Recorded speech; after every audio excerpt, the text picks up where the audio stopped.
All right, I got something special for you folks at home. Coming from Atlanta, Georgia, 4-0, soon to be 5-0 as a professional fighter. The man with dynamite in his elbows and F-22s on his mind, Reese Baby Goose Watkins. Yes, sir. Yes, sir. Thank you. Thank you. That was a great And some intro. applause. So, first off, a few of the obvious questions. First, why did they call you Baby Goose? What made you choose that nickname, or was it bestowed upon you? Man, it was bestowed upon me because, I started training when I was like 15, 16, and I was just always the youngest person in the room. So my old Thai coach, Trevor, he started calling me Baby Goose, and then other people started calling me Baby Goose. So it stuck. So here I am. So I get the baby. Where does the goose come from? And that I have just no idea, dog. He just I have to ask him. He just what he called me one day, and he just kept calling me it, and then other people started calling me it, so it stuck. there. That's. I mean, it's a great nickname, so you can't really Yeah. complain. So, And second, what made you get into fighting? Because I run a football account here. My yeah, fans don't quite understand. yeah. They think you're crazy to So get punched in the face. So do yeah, I. dude. It's But I I was doing Brazilian Jiu-Jitsu, BJJ with my uncle. We were going to like academy in Atlanta, and that academy ended up closing temporarily. So we had to switch to a new academy, and the professor there, Bruno Frizzato, he used to do MMA, and then he cornered for some guys in the UFC, Wilson Hasten and Davi Hamos, and so he asked me if I thought about, if I ever wanted to do MMA, and I was like, no, I haven't really thought about it, and he thought I'd be good at it, so I started doing Muay Thai classes, and then I really fell in love with it.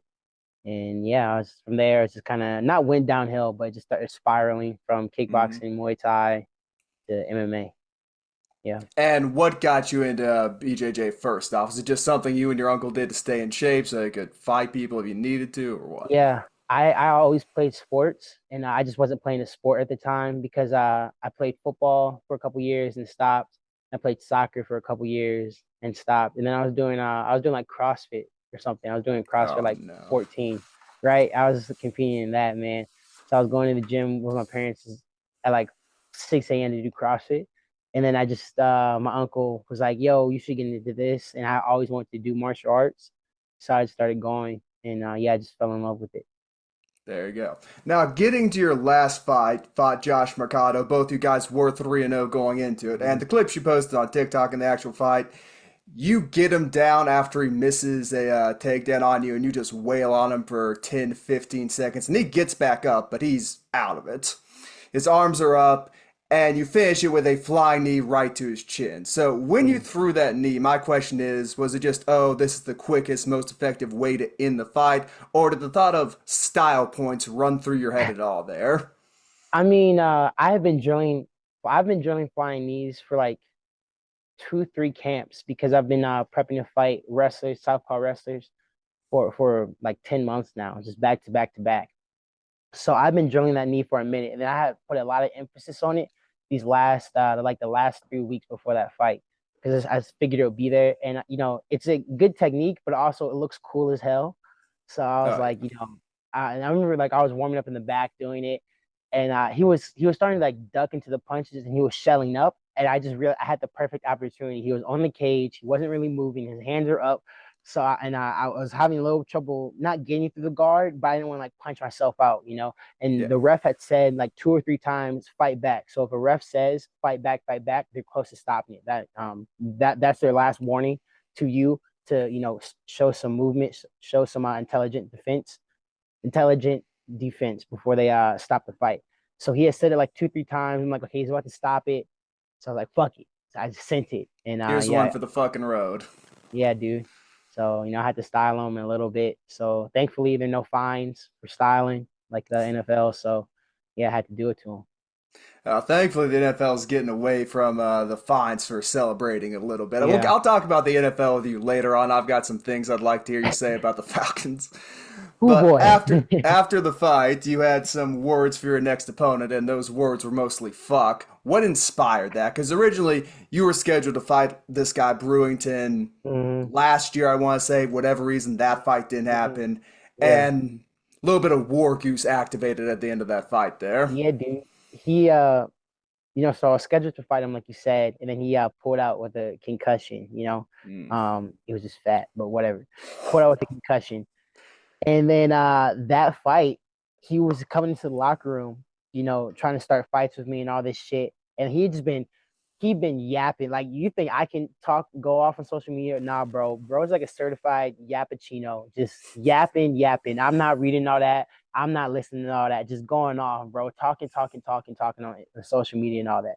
So I had just won a fight, and he was there. He was watching. So I was like, I had to let him know what was on my mind, especially people are like, oh, you don't talk a lot, but that moment, I had some shit to say. It was just months and months and months. And like, not like he's in my head. I'm just like, all the stuff he says, I just keep it pushing. I'm like, okay, no, it doesn't matter.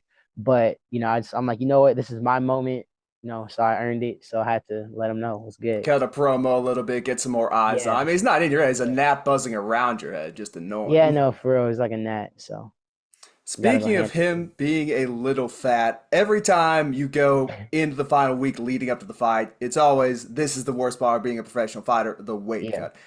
Yeah. And the first time I ever went out and saw you fight, the only time I ever went out and saw you fight, I think you missed weight. You had to shave all your hair. The photos Hmm. of you sitting in that bathtub looking fucking miserable Yeah. during that process. You've gone from that to being able to keep your hair way in jorts and just look better, no homo, no pause, Appreciate whatever, it. when you're up there on that stage and when you're in the ring. So how'd that process change and what does the process of cutting for a fight look like? So the process changed mostly because I started listening to my nutritionist more. And then I went up a weight class. So I'm like in a weird position where in MMA, the weight classes jump from 170 to 185. So if there was like a 175 weight class, I'd be perfect for it. But I used to fight at 170 when I was like 18, 19, 20. And that was my first time trying to make 170 again in like a year and a half or 2 years. So, no excuses. I missed by like I think point 0.8 or point 0.9 ounces. And I did everything I could, just couldn't make it. So I went up to middleweight, and because there's that extra weight, it's easier for me to make the weight. And then I also just completely changed my lifestyle. So, before I only eat clean during camp, now I just eat clean year round. I don't really eat like junk food like that. I'll give myself like a couple days after a fight to veg out, and then after that, I'm back on like eating chicken and rice, and or like healthy food, clean food, watching my calories and all that. And then I started lifting more, so I put on more muscle. So because cutting weight for a fight, basically what you're trying to do is you're trying to get yourself as lean as possible so you can pull as much water out of you and dehydrate yourself to weigh in at a certain weight. And the more muscle you have on you, the easier it is to cut because muscle holds more water than fat. So that's why you see guys like when Conor McGregor was fighting at 145, while he was super shredded and while he would He was always look like a looking rough skeleton though in or those whatever. fights. Yeah, Right, like you would because see he was every able to bone in make his that weight. face. Right. He was able to make that weight because he had so much muscle and so little fat on him that he just pulled all the water out of his body. So basically what you do, you get as lean as possible to try to lose as much fat to make the water cut itself easier. And then during the fight week, you limit your, carbs, sodium, fiber, all that because they all hold water.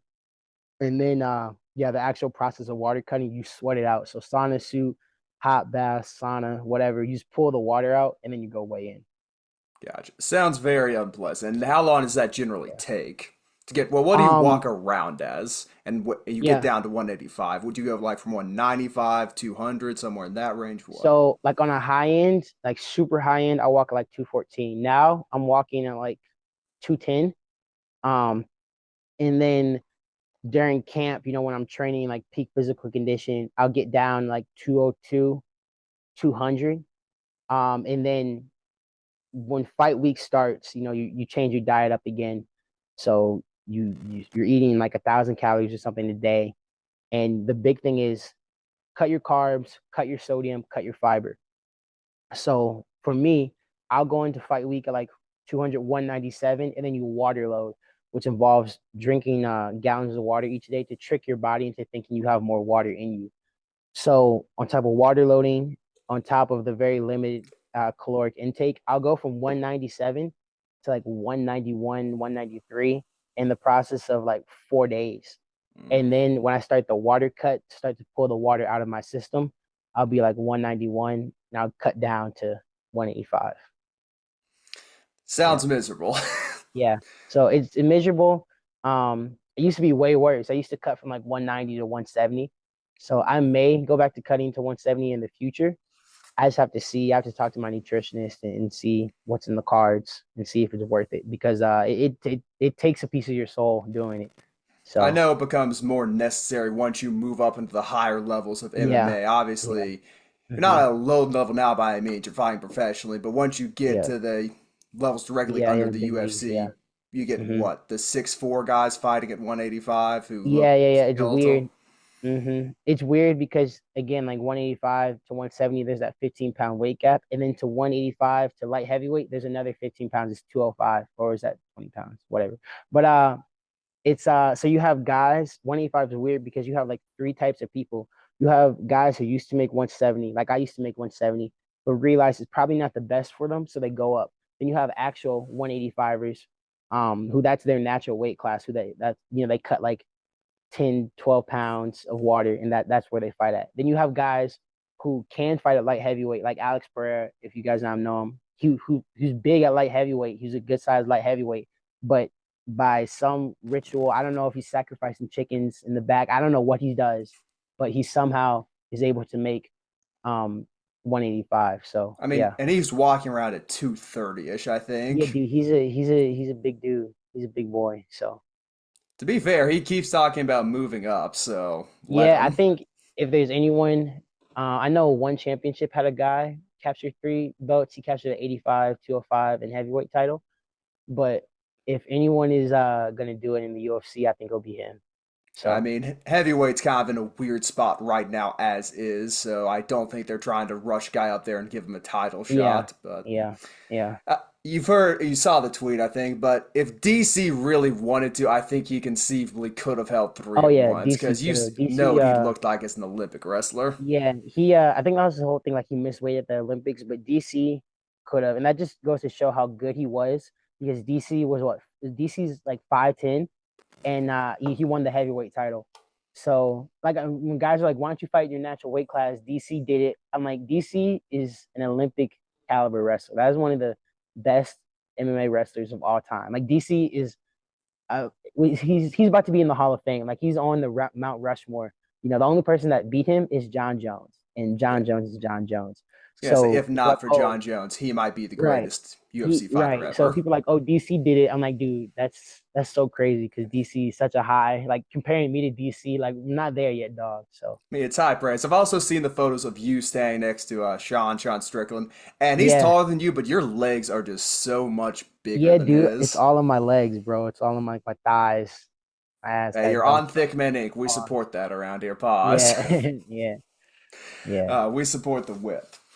So Carl Williams is one of your biggest supporters. Gets up on the mic, talks about you all the time. What does it mean to have someone who is not at the top of the mountain, but is damn near close, yeah. praising you? How'd you meet him, and what does it mean to have someone like that in your corner supporting you?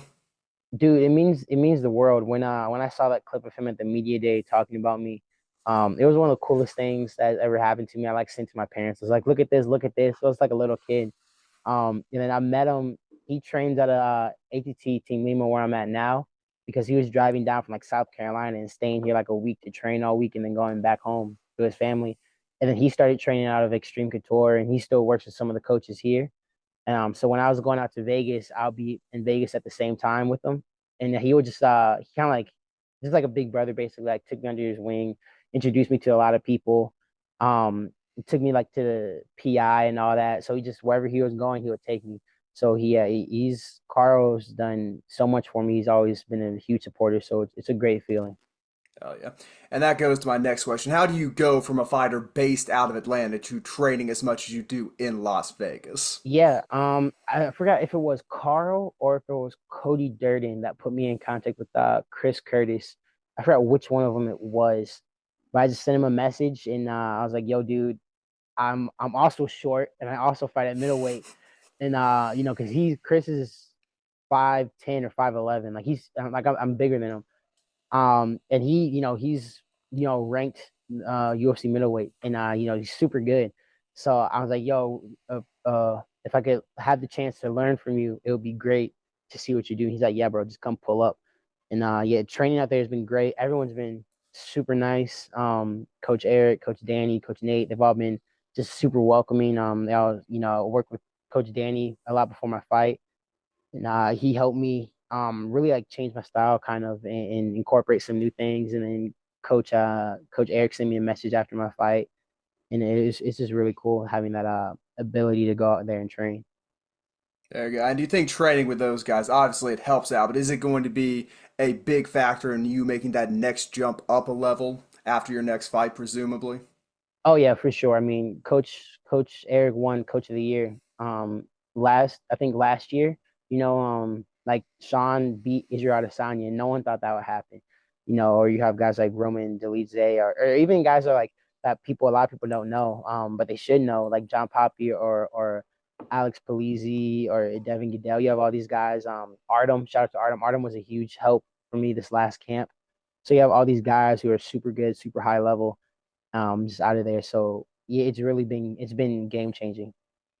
And you ever feel outclassed at all by those guys, or do you think that you're still like close enough to their level you're Um, not getting embarrassed in sparring? But I'm not trying to throw you under the yeah, no, bus no, no, here. no. I mean, I'm not gonna like obviously tell like how all the rounds go.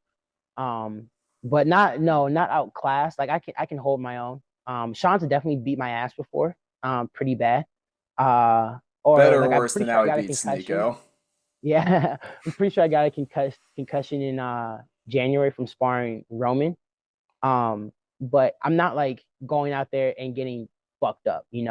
Um, like there are times where I'm like getting pieced up, but I can hold my own. So most sparring rounds, it's not like if you can't win sparring really. But if there's rounds are scored, they're not 10-8 rounds. There's like 10-9. But a lot of times the guys are letting me work, and sparring is not the same as fighting, but the biggest difference is they don't make simple small mistakes a lot. So, the simple small mistakes that I make, they capitalize on them, and they don't make those same mistakes as much. And then when they do make those mistakes, it's much harder to capitalize on them because it's harder to pick up on those patterns. So, I like to say this is like when people ask me what's like sparring, like Sean or whatever, it's kind of like a dumb statement, but he won a world title for a reason. Like he's good. He's very fucking good. Everyone out there is very fucking good. So being able to learn from them and see what they do has just been amazing. Okay, that kind of sounds like what I was expecting because I played college Yeah. football at a Division I school. We had a few Yeah, guys yeah, signed to NFL camps, and you can always tell yeah. Hmm. like it's a different game. And when you watch them go up against other teams who also are going to have NFL guys, you can tell like maybe Right. this guy's better than the other guy, Like but yeah, they're like the speed comparable. is a little different or something. Like you guys are doing the same thing. They just do what you're doing better, if that Mhm. makes sense. Yeah. And it becomes really apparent. Went to Furman, if you have any idea where that is, upstate South Hmm. Carolina. Played Yeah. Clemson the first game of my freshman year. The guys Yeah. who aren't going to the NFL out of that versus the guys who are going to be a first round pick in the NFL out of that, like the Yeah. difference is night and day Yeah. at the Yeah. collegiate level. But I'm getting off topic there. Yeah. Anyway, so pivoting back to TikTok, the reason this whole interview is happening. Little backstory, followed you on there about 2 years ago because I saw you were following us. I thought, oh, cool, this guy fights professionally. Drop him a follow. He's got a fight coming up. I'll watch that. And first round, I can't remember who it was against. I think it was your final, not fully professional, but semi pro fight. And you got dropped at the end of the round. I thought, Yeah. shit, this guy maybe not that good. And since then, I think you may have lost one round. Yeah. Just Yeah. coming out and dominating him, particularly dominating him, emoting on people. So I'm appreciative of the connections that made. What caused you to start posting on there? um, I was just posting on there for fun, and then one day just kind of unfortunately, fighting is not like other sports where, if you're ranked number two, you're going to fight the number one guy. Or if you're ranked number three, you're going to fight the number two guy.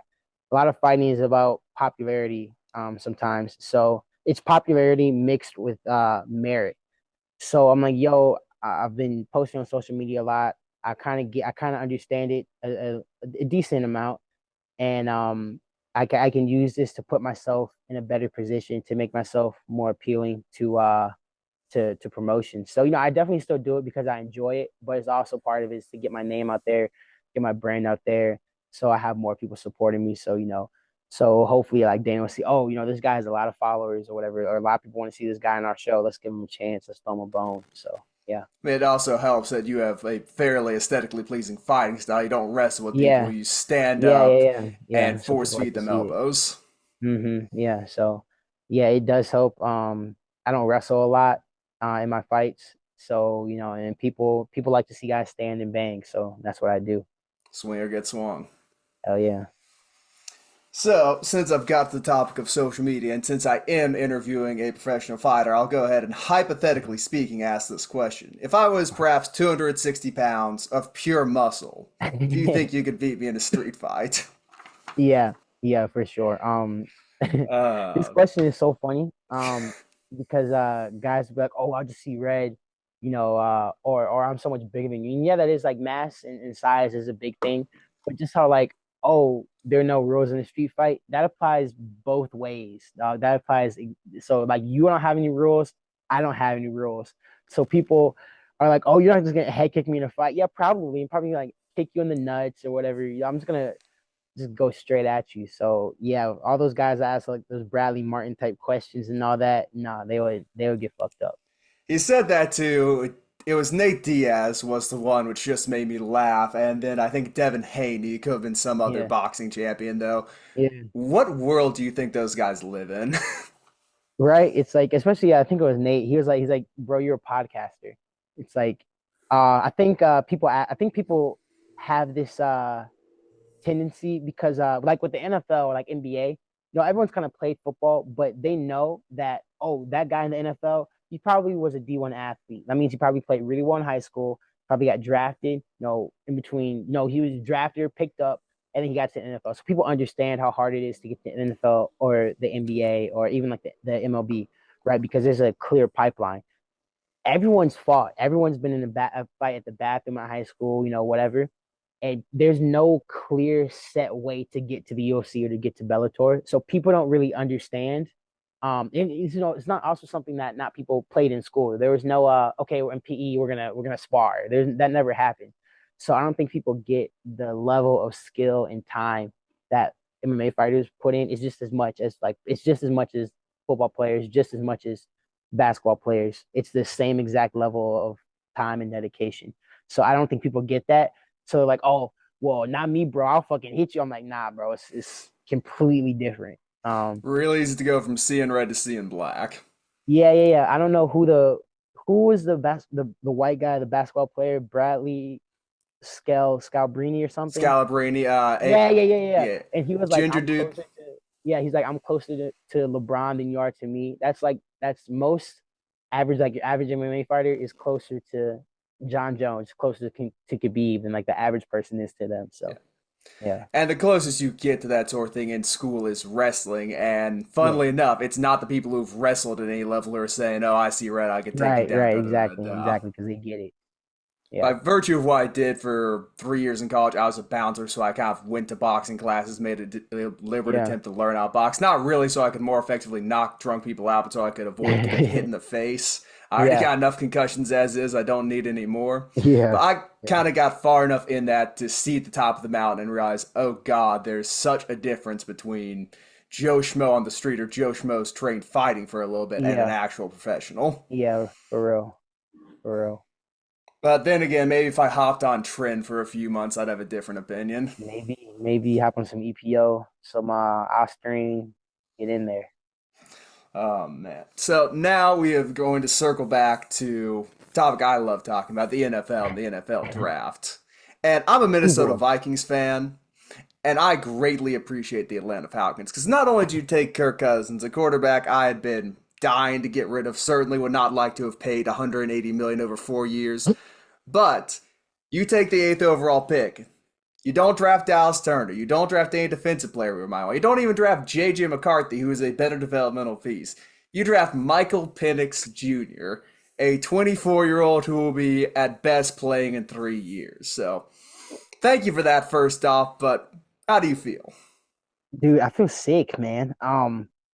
Seeing the draft because I wasn't watching live just because I don't trust the Falcons. So I was like, I'm just not For gonna good watch. reason. I'm just gonna read on Twitter.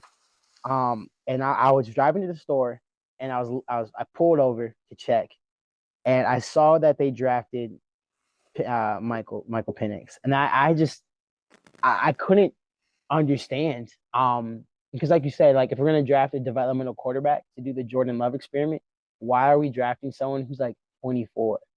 And I just couldn't understand because I felt like the Falcons had a pretty decent offseason, a good offseason, even though Kirk is I mean, older, Kirk and coming makes up, you better. You're going from him to right, Desmond yeah, coming off Ritter. an Achilles tear. We just got stuck with Desmond Ritter for a year, so like anything is better than that, right? And so I was excited about that. I'm like, at least Kirk is like competent. He's good at he's a good regular season quarterback. So I'm like, he's gonna get Drake London the ball. He's gonna get uh uh Kyle Pitts the ball. And he's not gonna be dumb enough. Or the coaching staff is gonna utilize Bijan. So I was excited, man. I'm like, cool. We have these great offensive weapons.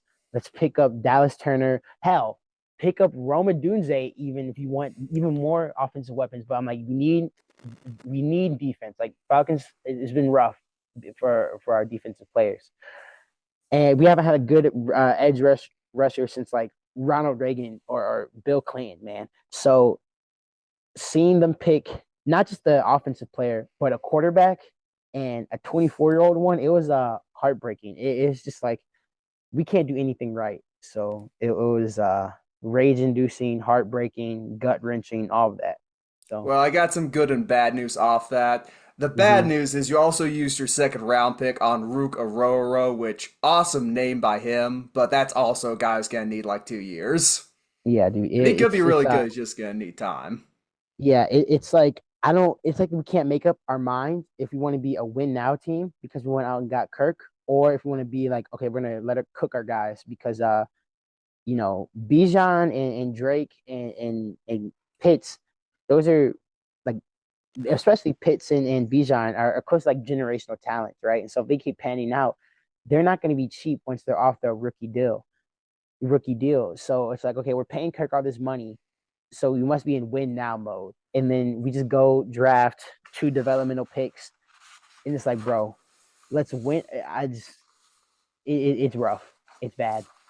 It's I know bad. you can't see it now, but you did get a good bit better this offseason by having an actual quarterback.